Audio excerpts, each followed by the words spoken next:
Let's do one more example. Example 3 is going to have very similar setup to example 2. The only thing is I give you the ratio of the amounts rather than the actual amounts. But you'll see that it sets up quite similar.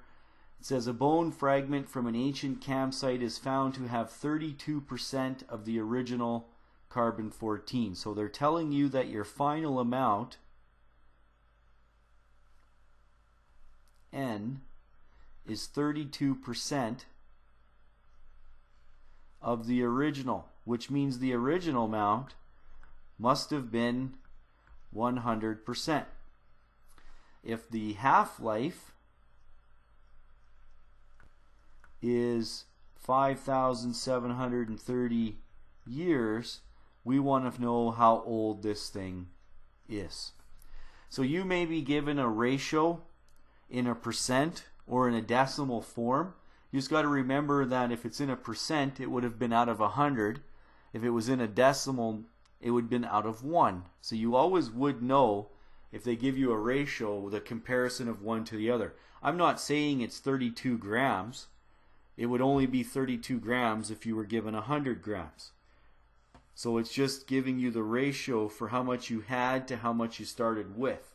And that's okay as long as you put these in the right spot in the formula. You'll always be able to work out that little n value, similar to what we did in example 2. I'm left with 32%, so I'm just going to write it as 32 equals 100, which was my initial amount, and 1/2 to the little n.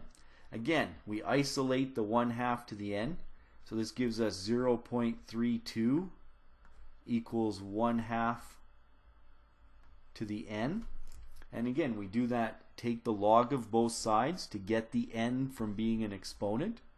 So it's the log of 0.32 equals the log of 1/2 to the power n.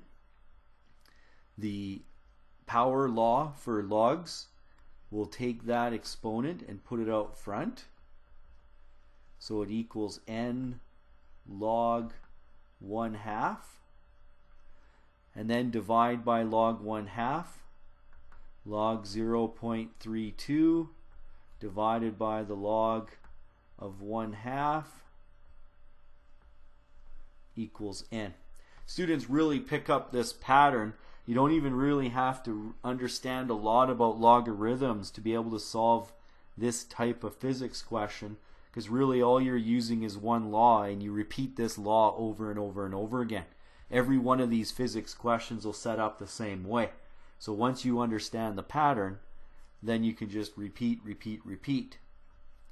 So log 0.32, make sure you always close the brackets on the logarithm.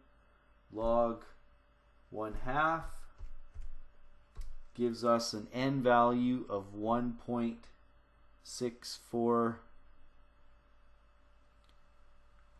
half-lives, which makes sense because 1 half-life would have you at 50%, 2 half-lives would have you at 25%. We're somewhere in between, so it should be 1 and a little bit half-lives. Number 2, n equals t over t1/2.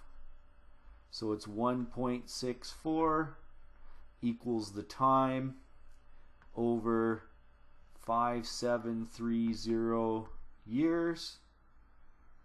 Your time here will work out to be 9,419 years. So that sample is 9,419 years old in this case. Key in here is always remember to keep your n and n initial same units, t and t1/2 the same units. The other trick that students always have a tough time trying to figure out is, are you given the half-life or are you given the time measured? That I wish I could give a little bit more advice on, but it's really going to depend on how the question's worded.